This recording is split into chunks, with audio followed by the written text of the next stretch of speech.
In this video, I'm going to show you how to use AI to write a bio. Need a compelling bio, but not sure where to start? In this video, you're going to learn where you can use an updated bio and how it's going to help you make some extra moolah, and also how to use AI to help you write that bio. Let's jump in. First, you're going to discover the 4 places you can get more clients by having an updated bio that doesn't sound like your 3rd grader wrote it or like you wrote it back when you were in college. I'll tell you the 4 most important pieces you need for an up-to-date bio. Next, you'll learn how to prompt AI to get the right bio. Then you're going to discover 3 additional ways having an up-to-date bio is going to help your business.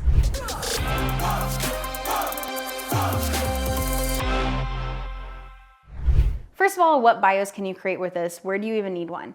One of the places I need a bio the most is for speaking. So if I'm going to be going on stage, whether it's a summit, a virtual summit, an in-person live event from stage, an in-person live event where there's like breakout sessions, I know that I'm going to need a bio. When you have an up-to-date bio that you feel really good about, you can put that on a document that somebody like a VA on your team can share. So instead of you having to go in and answer all the questions for a summit, all the questions for a podcast interview, you have a VA that can just copy and paste it in. One of the mistakes I see entrepreneurs making is that instead of having that bio on tap, they're recreating it from scratch, new every single time. So nobody can really help them with it because nobody really knows what they want in that bio. You can even have a few different bios that you want to use. So for example, if I'm at a live in-person event where I'm speaking from stage to mom entrepreneurs, my bio might be slightly different than if I'm speaking to a group of entrepreneurs who may or may not have kids. If I'm speaking to former teachers, as a former teacher myself, that's something that I do occasionally.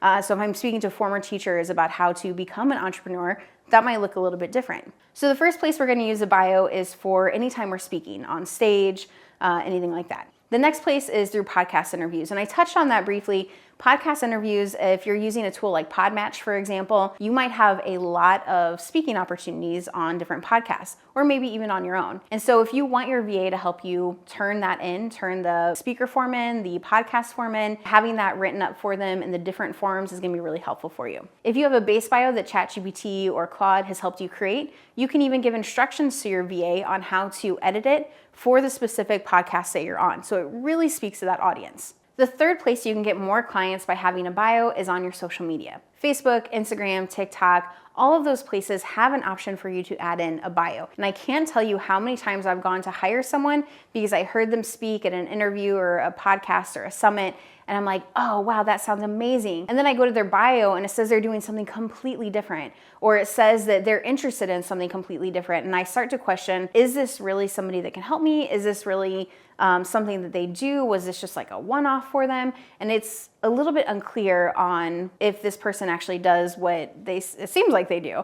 And so it helps build authority, but it also helps give the person that's coming to you some peace of mind. For example, I was watching a YouTube video the other day on automation, and the person had the same bio. They talked about automation, they talked about who they help, and at the end of it, I was like, cool, this is exactly what I need, and this person does what they say they do, and so I booked right away. Like, I didn't have to think about it. I felt really confident in it because everything seemed legit because they had that bio in place. It wasn't just, oh, I have, 3 kids that I love so much, and my spouse that, we've been together forever, and my dog.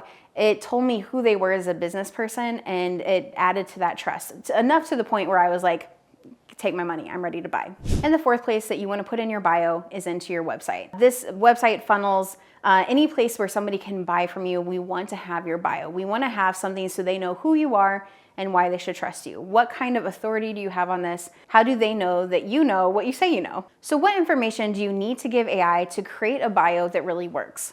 The first thing we're gonna do is tell it about your audience. This is something that people usually forget, and it's a huge mistake. You wanna tell ChatGPT who your audience is so that it's creating that bio specifically for them. If you wanna make sales from your bio, this is the #1 thing to do. After that, you're gonna ask ChatGPT to ask you questions that will help you create the bio.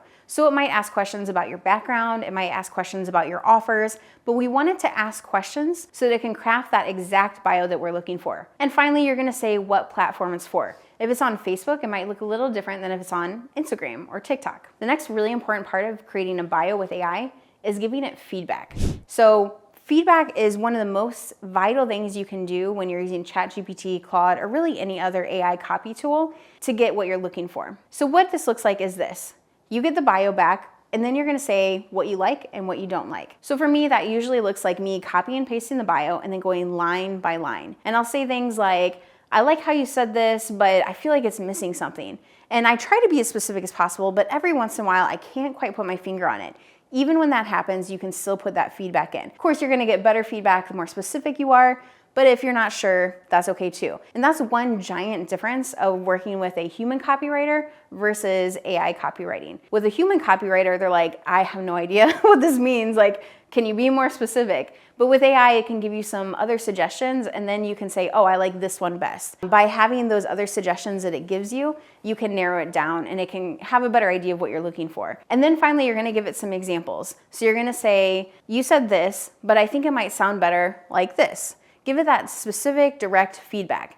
And often I don't leave it like that. I'll let it tweak it a little bit more. And I see it as almost a co-pilot. So we're working together to create this common goal, this bio. Then my VA can copy and paste into whatever I need her to. Now, a bio is great and it helps you make money. It helps people see you as the authority. But there's 3 other ways that it really helps you in your business. First, it helps you refine your audience. Sometimes when I've gone to create a bio, it has spit out something that I'm like, that's interesting. This is not at all what I expected. Usually when that happens, it's because I haven't been clear enough on my audience. And so it's given me the opportunity to refine my audience and explain it in a way that makes better sense. And speaking of refining and explaining things in a way that makes better sense, if you've ever had to do an elevator pitch and you really struggled over your words, using AI to help you create a bio also will help you create your elevator pitch. So after you create your bio, you can say something like, great, now let's go ahead and create my elevator pitch. Here's the offer I want to talk about. And it's going to do the same thing, that same style as the bio,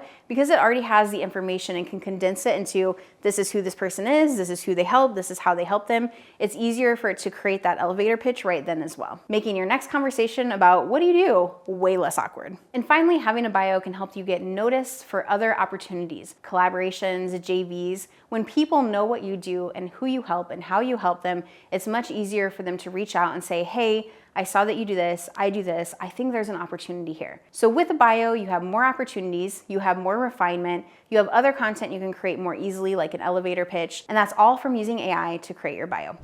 Now you know that AI can create a bio for you, but what else can it do? I've created a free guide of 88 ways that you can use AI in your life, not just your business, but your everyday life too, like creating meal plans for you from a picture that you've taken of your fridge, no joke. It's taken me 18 months to create this list of 88 ways that you can use AI in your life, ways that most people haven't even thought of yet. You're going to love it, and it's gonna help you save time, save energy, save your mental load, and all you have to do to get it is click the link that comes in this video.